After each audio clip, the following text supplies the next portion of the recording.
യേശു എന്നൊരു കഥ പറഞ്ഞു. കഥ പറഞ്ഞത് നീതിമാന്മാരെന്ന് സ്വന്തമായി ധരിച്ചുകൊണ്ട് അവരിൽ തന്നെ ആശ്രയിച്ചിരുന്ന ചിലരോടാണ്. കഥ പറഞ്ഞത് പള്ളിയിൽ പോയൊരു കഥയാണ്. ഒരു ഫരിസേയനും ഒരു ചുങ്കക്കാരനും പള്ളിയിൽ പോയ കഥ.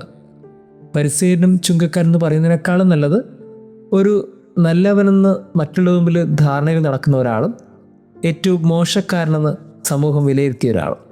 അങ്ങനെ രണ്ടുപേരും പള്ളിയിൽ പോയപ്പോൾ അതിലെ ഫരിസേയൻ അൾത്താരുടെ മുമ്പിൽ പോയി നിൽക്കുകയാണ്. എന്നിട്ട് അവൻ ചെയ്യുന്ന കാര്യങ്ങളൊക്കെ പറഞ്ഞു അവൻ അഭിമാനത്തോടെ തല ഉയർത്തി കർത്താവിനോട് ചില ആവശ്യങ്ങളൊക്കെ അവതരിപ്പിച്ചിട്ട് ധൈര്യപൂർവ്വം തിരിച്ചിറങ്ങിപ്പോയി. പക്ഷെ വേറൊരുവനുണ്ട്, ചുങ്കക്കാരനാണ്. സമൂഹം അവനെ മോശപ്പെട്ടവനെന്ന് നിലയിരുത്തിയിരിക്കുന്നത്. അവൻ ദൂരെ നിന്നു എന്നാണ് വചനത്തിൽ പറയുന്നത്.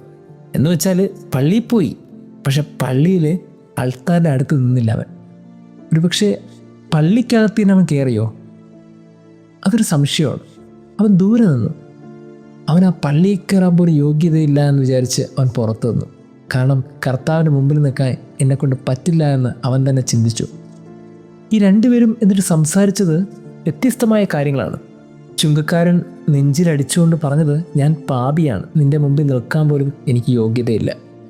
ഫ്രാൻസിസ് പാപ്പയോട് ഒരു മാധ്യമ പ്രവർത്തകർ ഒരിക്കൽ നിങ്ങൾ ആരാണെന്ന് ചോദിച്ചപ്പോൾ അദ്ദേഹം ഞാൻ ഈ സഭയുടെ പരമാധ്യക്ഷനാണെന്നോ കത്തോലിക്ക സഭയുടെ ഒരു പുരോഹിതനാണെന്നൊന്നും അല്ല പറഞ്ഞത്. അദ്ദേഹം പറഞ്ഞത് ഞാനൊരു പാപിയാണെന്നാണ്.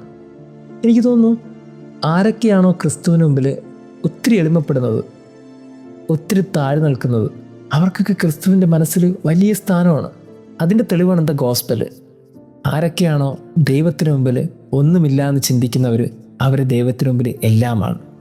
ആരൊക്കെയാണോ ദൈവത്തിന് മുമ്പിൽ എല്ലാമാണെന്ന് കരുതുന്നവർ, അവരൊന്നും ദൈവത്തിന് മുമ്പിൽ ഒന്നുമല്ല.